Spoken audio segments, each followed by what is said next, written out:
Riga, Latvia, when Russian President Vladimir Putin mobilized in autumn to command reinforcements for the war against Ukraine, thousands of soldiers fled country or went into hiding. But the drastic new measures approved by Russia's lower house on Tuesday will make it nearly impossible for Russians to evade conscription in the future. The law provides for electronic military summons and a ban on conscripts leaving the country, making it possible to quietly sweep thousands more to fight, even as the Kremlin rejects controversial plans for a new mobilization. The upper house, the Federation Council, is expected to adopt the law on Wednesday and submit it to Putin's widely anticipated approval.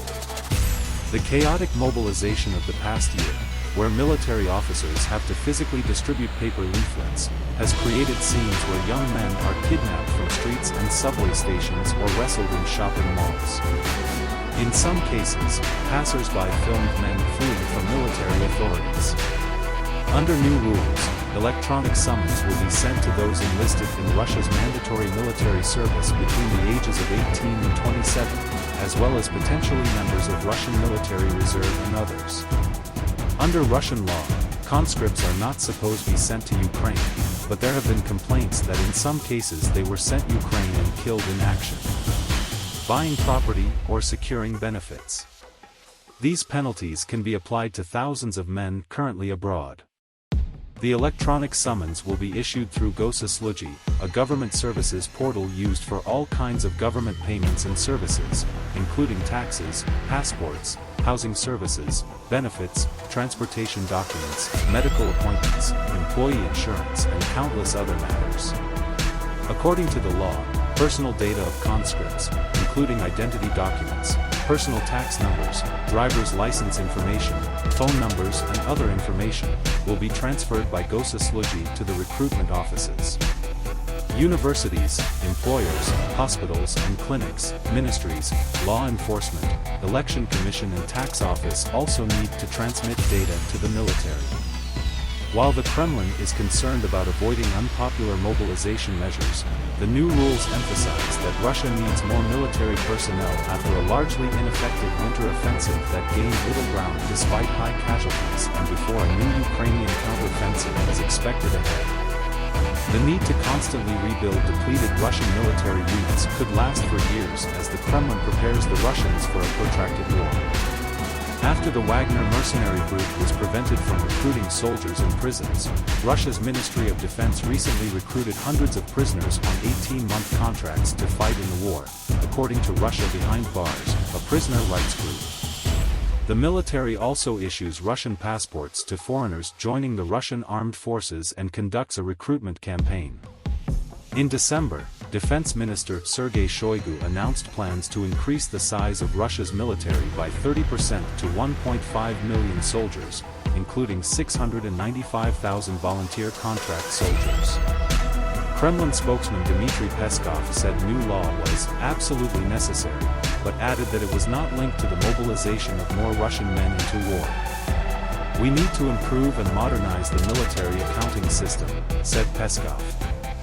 But Putin's written mobilization decree was never revoked and remained legally in effect. While the privileged sons of officials like Peskov and Prime Minister Mikhail Mishustin said they would not fight in Ukraine when contacted by members of the detainees team, last year's mobilization sparked anger and public protests with many conscripts from Russia's poorest regions. Opposition leader Alexei Navalny. Russian political analyst Andrei Kolesnikov of Carnegie Endowment for International Peace wrote in a recent analysis that the Kremlin's claim that it is fighting not against Ukraine but against West creates a people's war, in which citizens are expected to sacrifice their lives for victory, and those who criticize the war or the Kremlin were branded as traitors. The goal of defeating West, like goal of building communism in Soviet era, always shifts toward future, he continued. The specific parameters of what such a victory would look like or how it might be achieved remain entirely unclear, but the rest of eternity could be spent moving towards that horizon, Kolesnikov wrote. The new measures came after a series of denials by Russian authorities that the summons would be sent through the government services portal.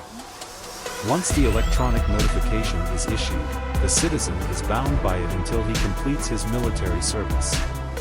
Yuri Shvidkin, deputy head of the Duma's Defense Committee, told Russian media that soldiers who delete their accounts on the state services website will be considered deserters and will be arrested and punished.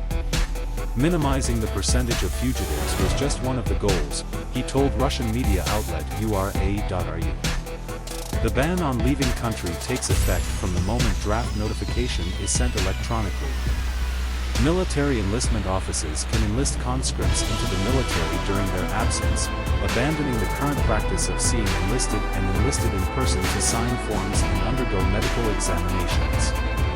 The new measures came after dozens of videos of mobilized soldiers from regions across Russia were broadcast in the Russian media complaining that they were sent to near-suicidal attacks on Ukrainian positions without adequate training, weapons, or equipment. Andrei Lugovoy, a member state Duma, one developer's bill, told Telegram that problems experienced during last year's mobilization operation proved need for a more efficient way conscription for men. There were a lot of complaints about military registration and recruitment offices, those who mobilized inadvertently and those who could hide under the pretext of undelivered summons, he said. The bill allows the military to put things in order and eliminate any future inconsistencies or wrongdoing. The ban on real estate sales makes it difficult for those fleeing conscription to leave the country without losing their assets. It also means that those who fled Russia last year to avoid fighting in Ukraine cannot withdraw money from Russian property. According to interviews with mothers by Russian independent media, although conscripts should not be deployed to combat zones, including Ukraine, those who have completed their mandatory military service have come under intense pressure from their superiors sign military contracts that make them eligible to be sent to front. Of conscripts, the war is hitting the Russian economy and depleting the country's young workers' ranks. According to study Russian state statistics, the combination of immigrants fleeing Russia and military calls last year led to a sharp decline in the number of Russian workers under 35, from 22.83 million to 1.3 million, mostly men. It was the RBC newspaper on Tuesday.